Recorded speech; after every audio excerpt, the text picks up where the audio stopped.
Chapitre 6. Devant le Grand Conseil.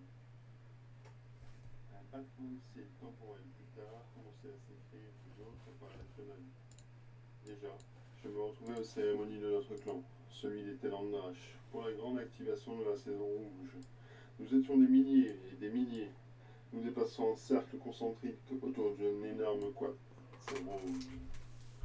Nos cercles se développaient à partir de ce centre, englobaient les forêts, les clairières, les vallons, les prairies, les rivières et les ruisseaux.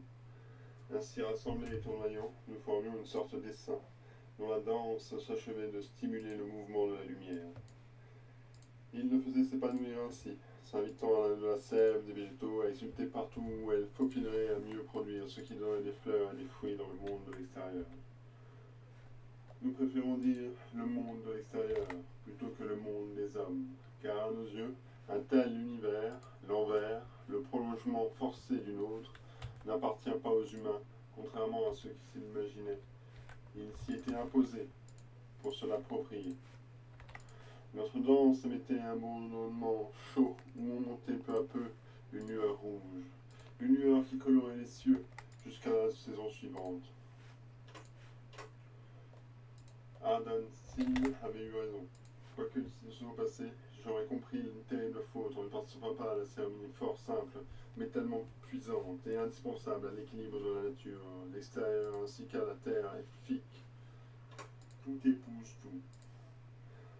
Nos danses bourdonnantes étaient toujours au nombre de 4, afin de nous conformer à un rythme secret qui disait que toute saison refermant elle-même le germe et les vérités des 3 autres.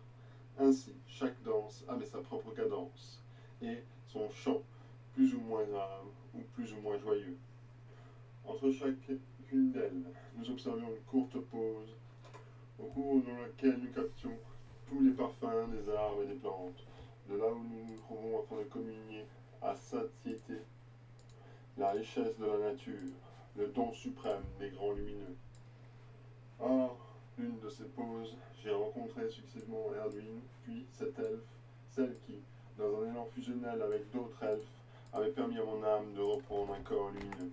Tinwell, ma mère, Erdwin, lui aussi avait rêvé d'un tel élan avec moi. Je le sais intimement, mais notre histoire se transformait, se déformait, c'était évident. Les images d'âme que nous avions alors échangées furent douloureuses, parce que chargées d'incompréhension et que ces concepts appelés symboles ouverts, sur lesquels nous ne pouvions être totalement en accord, tout s'est passé en douceur. Cependant, nos âmes s'aimaient toujours, sans doute. Oui, j'avais appris une sorte de vocabulaire auquel il s'était préparé. Cela tissait un voile entre nous et nous ne pouvions rien faire d'autre que constater avec tristesse au monde elfique que nous ignorons les vraies larmes, celles qui sont trop humaines, trop issues du monde duel, et ces doutes pour pouvoir pleinement exister dans la réalité du monde de l'éther. Pourtant, malgré tout, j'avais bien découvert quelques perles d'eau au coin de mes yeux. Elles avaient laissé les sillons mauves sur le diaphragme de mes joues. Je me transformais. C'était ainsi.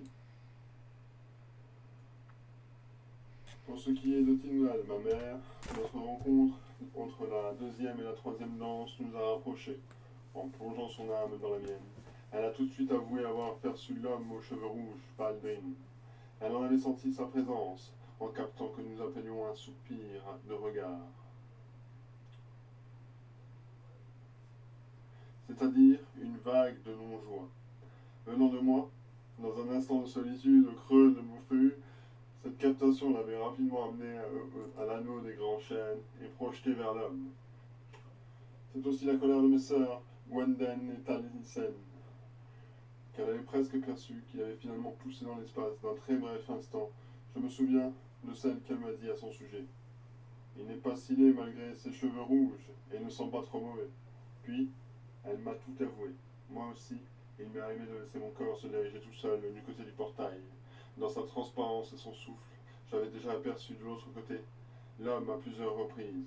Alors je te comprends, mais je n'ai pas ta force et je ne peux pas te défendre, ce qui, pour moi, est indéfendable, puisque tout cela me fait peur. La peur, c'est une idée peut-être nouvelle pour moi. Je ne la connaissais que la méfiance, mais voilà, je commence à la craindre. Est-ce que vraiment toi qui as semé tout cela, Gwenedis? Je ne savais pas quoi répondre à ma mère. Ce devrait être moi, en effet, qui avait semé un ordre de crainte, aussi facilement accessible, qui avait affirmé les contours de quelque chose qui, jusque-là, était très vague dans mon monde. Ainsi, il semblerait que la peur faisait aussi partie du tribut à payer de la liberté. Les danses rituelles autour du quartz rose étaient terminées. La grande activation avait explosé de tous les parfums et de ciel intenses, comme des rubis au mille feux, aux noyaux chargés de suave exhalaison de la saison rouge. Gwenedis, Kinrel se tenait là devant moi. L'inquiétude qui se lisait jusque-là sur son visage délicé avait fait place à une douce bienveillance, comme une acceptation.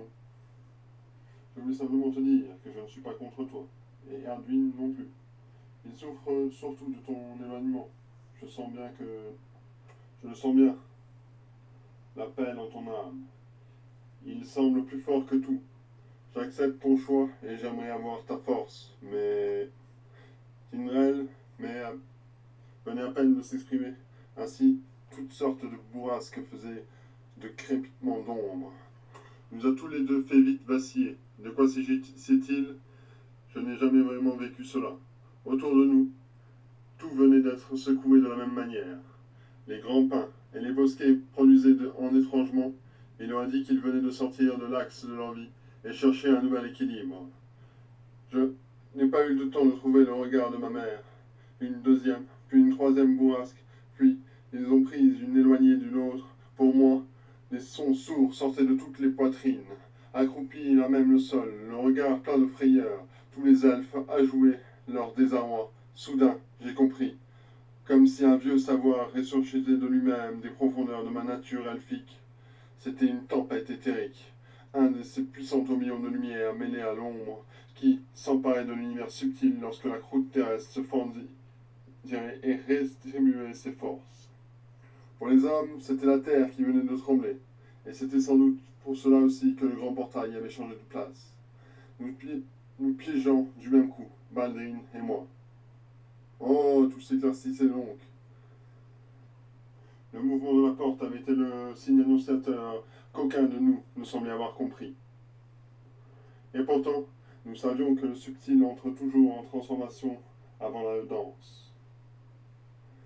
Tout vient toujours de l'intérieur, et ma propre métamorphose, celle qui me poussait vers Baldwin, devait aussi exprimer cette loi puisque j'étais devenu à ma manière une sorte de crépitement d'ombre pour mon peuple. Un silence, une étrange nature s'est un peu installée sous la fondaison, et j'avais été projeté. Il semblait que tout devait se redéfinir, de la moindre de ses formes jusqu'au champ de l'énergie qui circulait. Tingal et à nouveau s'approcher de moi. J'ai déjà connu ces mouvements de lumière d'ombre, c'était un peu avant ma réapparition, et ta présence en ce monde, mais il n'y avait pas eu de tel crépitement. Je n'ai rien dit à Tinrel et j'ai tout fait pour en éparpiller mes pensées afin qu'elle ne capte pas les images qui ne manquaient pas de s'échapper de moi. J'étais certaine de savoir pourquoi la bourrasque éthérique que nous venions de vivre avait été si puissante. Les confidences que Baldrine m'avait faites avant que je m'éloigne de lui ne me laissaient deviner. Les druides, des sorcières ou des magiciens m'avaient dit. Il m'avait proposé de mettre en mouvement plusieurs rituels afin de rendre davantage visible le grand portail par lequel il avait tant espéré me rejoindre. De telles choses provenaient du monde des humains. Cela se disait parmi les elfes. Il dérilait souvent des rapports entre les univers. Elles n'étaient ni bonnes ni mauvaises par les mêmes, mais il fallait courir les risques.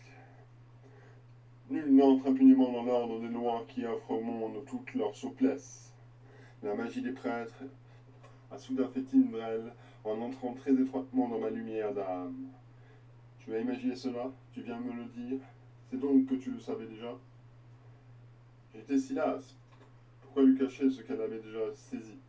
Je ne voulais plus mentir. Le mensonge n'était pas né de mon monde, et je n'y perdrais ma lumière et ma force d'âme. Je n'avais pas nié l'appel qui florissait dans ma poitrine. Peut-être savait-elle d'ailleurs beaucoup plus que moi sur les pratiques humaines.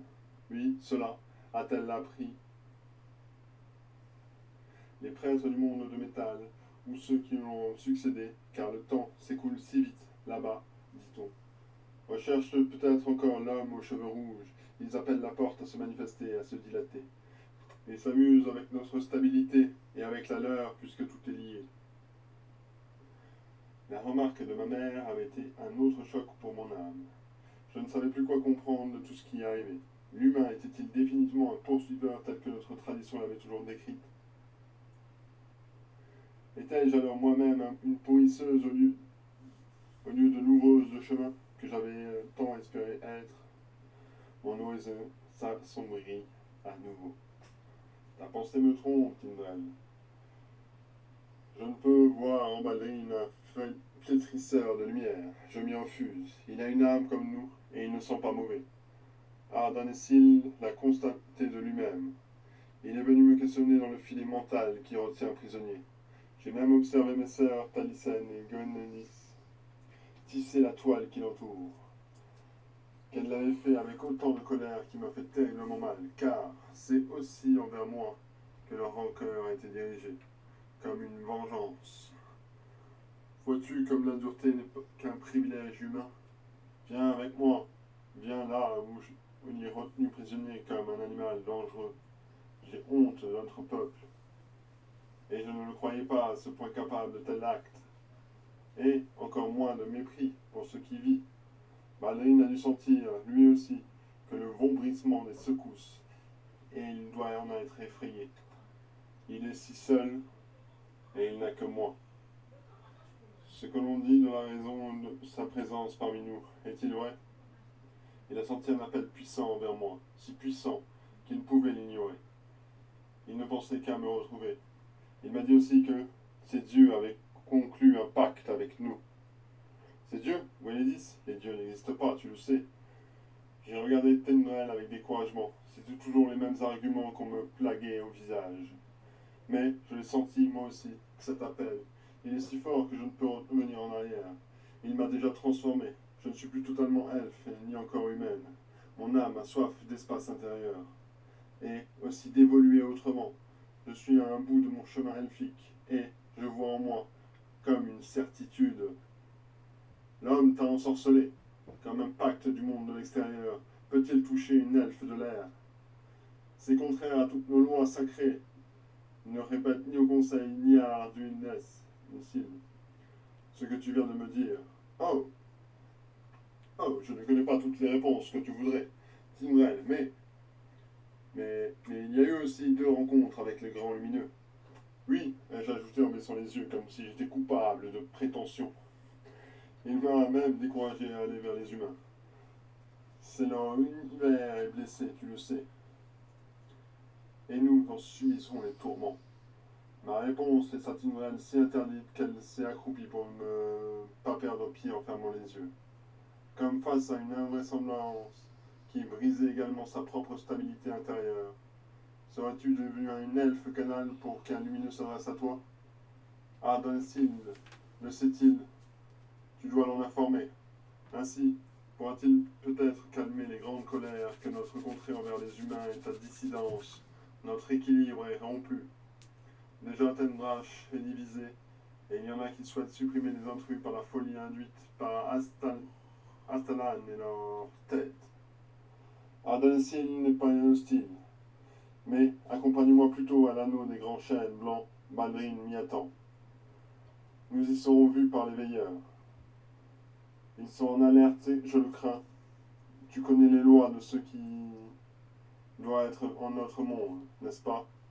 Tu sais qu'elle réserve à ceux qui désobéissent. Sommes-nous redevenus méprisants et stupides guerriers comme ceux du monde de métal? Timrel posa son regard sur moi, puis se releva pour finalement se laisser glisser. Résigné mais malgré tout ainsi, côté dans la direction de l'anneau des grands chênes. Baldrine était bien là, aux aguets.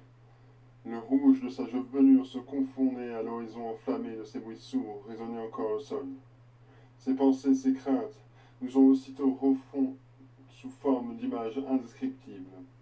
Tindal le dévisageait en embellant son parfum d'âme. Elle non plus ne semblait pas trouver plus qu'il ne puait. Baldrine, mon ami, je lui dis doucement pour sortir de sa frayeur. Dame, des hautbois, que se passe-t-il? Qui t'accompagne? Qui est-ce? Je suis venu vers toi avec ma mère. D'autres secousses violentes issues de mon monde sèment la panique parmi nous. Mon peuple dit qu'on t'y cherche encore, même après tout ce temps, et qu'on joue avec notre équilibre. Baldrine regarda Tindrel d'un air interrogateur, puis plongea dans mon regard. J'ai compris que même après tout ce temps, l'interpeller, cette expression faisait allusion à une réalité qui nous échappait à tous les deux. Alors, toi aussi, tu es venu me mépriser comme si je n'avais pas de cœur ni d'âme. Mon monde croit les esprits de la nature pacifique. Et pourtant, ce que je vis en ce moment étant votre prisonnier de ma cause de grandes blessures. Tindrel lui dit alors: Homme, tu es arrivé dans notre monde sans y être invité, et tu bouscules l'ordre de ce qui doit être. Comment peux-tu penser que nous ne nous sentions pas menacés? À chaque fois que nous parvions à passer le seuil de notre porte, nous absorbons un peu plus de notre pestilence et de tout ce qui est lourd en vous. Nous y perdons notre rayonnement et notre énergie vitale. Et à chaque fois, le chaos, cela a été dit et répété. Vos gardiens sont venus ici pour me bloquer entre ces arbres, comme si j'étais empoisonné et toxique. Les prêtres de ton monde manipulent les énergies, le sais-tu? Je ne suis pas un druide, mais les secousses se produisent parfois que les humains y soient nécessaires pour quelque chose. Essu nous dit que la terre a ses propres colères ou nécessités. Essu, qui est-il? Il est le dieu de la terre. Cela n'a pas de sens. Nous avons les grands lumineux, ils sont le souffle, qui sont créés inlassablement. Nous allons encore une fois tourner en rond avec les mêmes arguments. Coupant court à leur pénible échange, j'avais très doucement essayé de leur adresser des images plus cohérentes et pacifiantes, puis je me suis adressé à Baldrine. Peu importe ce pourquoi nous sommes nés de part et d'autre de notre monde, Baldrine, mon ami, tu te sens perdu, je comprends. Ce que tu vis, je le connais par la même impression d'errance. Mon cœur me fait mal, et je perçois toujours l'éclat du cristal en son centre.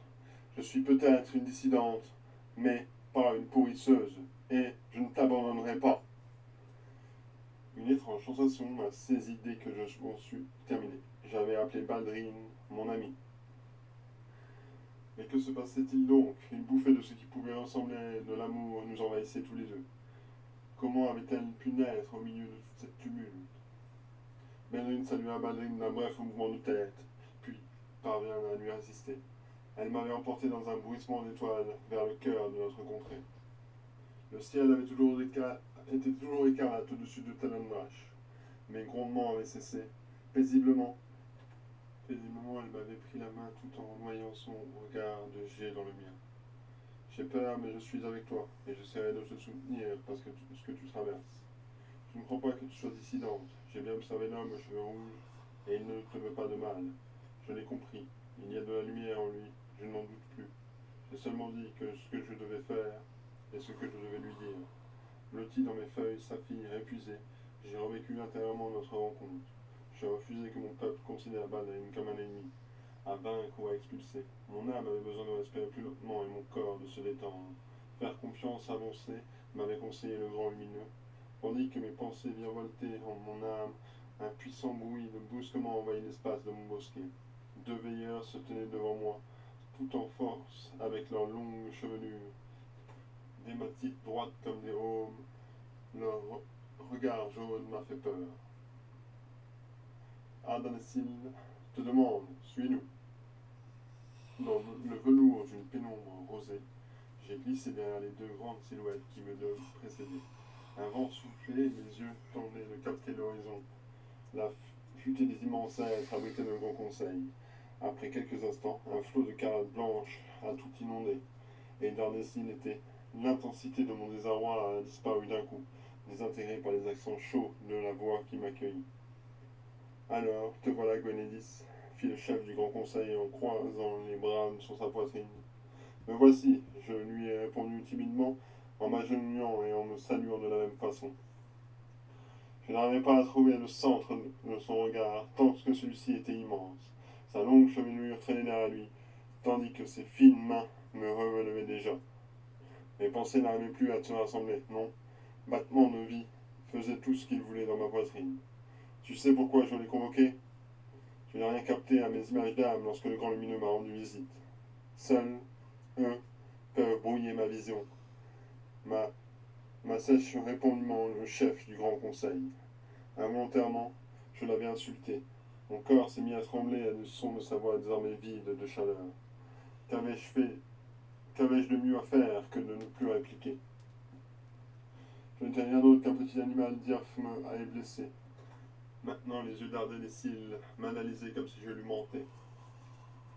Comme si j'étais soudainement devenu une de ce monde de métal. Une puante, une repoussante.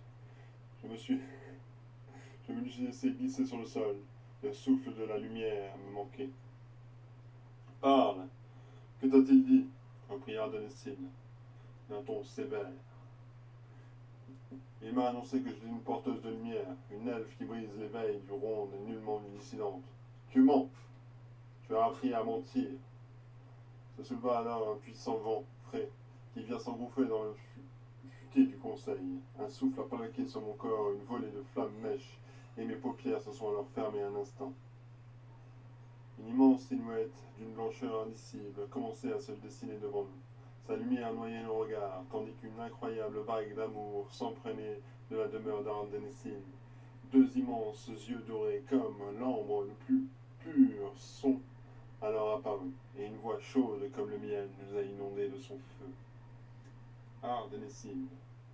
Je connaissais cette voix, c'était lui. Michael. Il s'est éclamé du chef du conseil en se jetant à genoux devant le grand lumineux. Ce que je contemple et observe ici me désole. Je ne vois que séparation et orgueil. Ton rôle de préserver l'équilibre de ton peuple et non pas d'entretenir un culte narcissique et de supériorité sur les humains de la terre. Vous dépendez d'eux comme dépendent de vous. Le déséquilibre se joue toujours à deux, comme un équilibre. Cesse donc d'accuser l'humain et toutes ses perturbations. Aucune vie n'est impure en elle-même. Qui es-tu pour pour disposer de la liberté de rejeter toutes les manifestations de la vie? Regardez-vous, les créatures du peuple elfique, vous vous égarez à en perdre votre lumière. Rien n'est dépourvu d'âme. Le grand lumineux s'est ensuite penché vers moi et m'a tendu un rayon de clarté, comme une main pour m'inviter à me relever. Quant à cette elfe, elle ne ment pas. Et elle m'a appelé à une autre chemin d'âme, car elle a soif de soleil. Autre chose l'attend, même si je ne sais pas encore la vision claire. Laissez-la donc prendre sa vie en main et expérimenter le choix en subissant de moins en moins vos lois de groupe, une route qui doit parfois changer. Cette elfe a entendu un appel, comme l'homme à la chevelure rouge. On nomme toujours cela la folie, dissidence, pourrissement ou inconscience. Mais, bien souvent, on oublie qu'il y a un incontournable virage, motivé par quelque chose qui nous dépasse. Pourtant, dans les consciences, les fils se tissent. Pourquoi tous ici? Demandez-vous. Parce que l'âme qui vit dans le corps de cette elfe s'ouvre. Elle veut aimer, aider et parcourir un autre chemin que celui déjà très longtemps fait en service au peuple de Telendrach. L'amour demande parfois de faire de grands sauts dans le vide. Pour autrui et pour soi, de son audace, vous grandirez aussi. Alors abattez les murs de vos incohérences. Présence.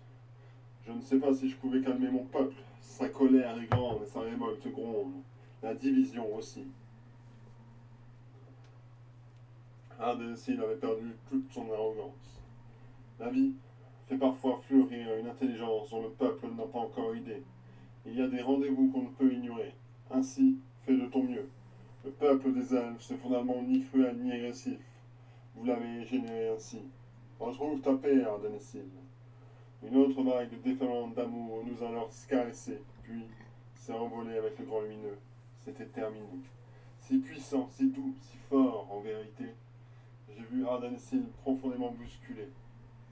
Il y a encore eu un long silence entre nous. Enfin, le maître du grand conseil a pris une longue inspiration. Soit, je respecterai tes choix. Je ne ferai rien en contre l'homme, mais je le garde encore dans le sas mental. La fureur parmi les nôtres mettrait sa vie en danger. Prends son bâton d'armes, Wallis. Il est aussi précieux, car il est un amplificateur des terres aériens qui t'ouvrira bientôt la porte de la prison mentale. Rejoins donc l'homme et essaye de l'aider de ton mieux. Je vais maintenant jeter une brume sur votre espace. Ainsi personne ne pourra capter vos images, ni vous observer.